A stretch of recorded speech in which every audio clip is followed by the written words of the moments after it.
তো আমার সোমবারের সকালটা ঠিক এইভাবে শুরু হয়েছিল। লাস্ট সোমবার ছিল, আমি উপোস ছিলাম। ছুটির দিন সকাল সকাল ঘুম থেকে উঠে জামা কাপড় যা ছিল ওগুলো কেচে ধুয়ে মেলে দিলাম।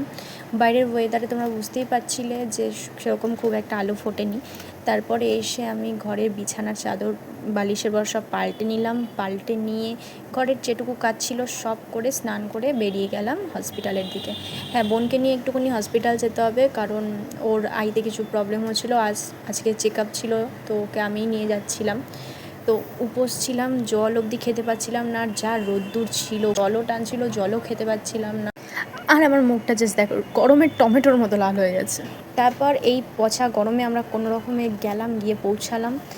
এত গরম ছিল। তারপরে ওর এন্ট্রি করিয়ে ওর কিছু চেক আপ হলো, ওর নাম রাখলো। ওর চেক আপ হওয়ার পর আমরা বসেছিলাম 4-5বার মতো, এসে ওর আইতে ড্রপ দিয়ে গেলো। বলেছিল ওকে চোখ বন্ধ করে বসতে, বাট এত ঢ্যাঁটা বকা খাচ্ছিলো। যাই হোক, তো এই করে আমরা ওখানে বসেই ছিলাম বেকার, দুজনের সাথে কথা বলছিলাম। তারপরে এসে ঝটপট স্নান করে রেডি হয়ে গেছিলাম ভূতনাথ যাওয়ার জন্য। হ্যাঁ, আমি শ্রাবণের লাস্ট সোমবারটা তো অবভিয়াসলি যাই, তাছাড়া আমি অন্য সোমবারগুলো ট্রাই করি যাওয়ার। একা একাই যাচ্ছিলাম, আমার সাথে যাওয়ার কেউ ছিল না, তো আমি একা একাই যাচ্ছিলাম।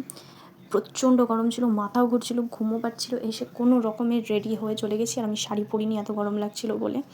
আর আমি মানে কি বলবো, এত পরিমাণে ভিড় ছিল কিছু বলার নেই।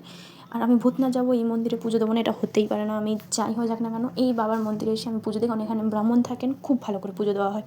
ভূতনাথ মন্দিরে তো দেওয়াই হয়, কারণ এই সিজন ওয়াইজ ওখানে প্রচণ্ড গণ্ডগোল হয়, থাকায় আর মানুষের জল পড়ে যায়। তো বাবার দর্শন করে আমি ওই মন্দিরে গিয়ে পুজো।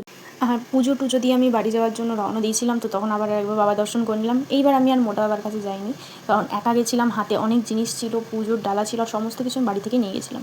আর বাড়ি যাওয়ার সময় লিট্টি চোখা খাবো না, হতে পারে? Please like and subscribe.